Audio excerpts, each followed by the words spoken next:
ஒரு கப்பு மெலிசா வெட்டின பெரிய வெங்காயம் போட்டு நல்லா வதக்கணும்.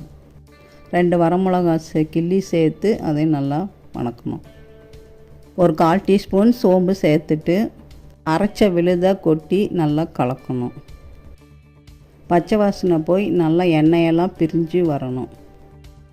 இப்போது 2 கப் தண்ணி ஊற்றி உப்பு தேவையான போட்டு நல்லா கொதிக்க விடலாம். நான் 1 கப்பு சாப்பாட்டு அரிசி எடுத்து நல்லா கழுவி ஒரு அரை மணி நேரம் ஊற வச்சு அதையும் போட்டுடுறேன். கொஞ்சம் எலுமிச்சம்பழம் புழிஞ்சு விட்டோம்னா அது நல்லா புளிப்பாக நல்லா டேஸ்ட்டாகவும் இருக்கும். குக்கரை 2 விசில் விட்டு இறக்கி வச்சிட்டேன். சாதம் நல்லா அழகாக வெந்துருச்சு.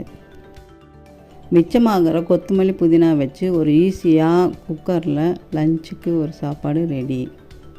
ஸ்கூலுக்கும் ஆஃபீஸ்க்கும் லஞ்ச்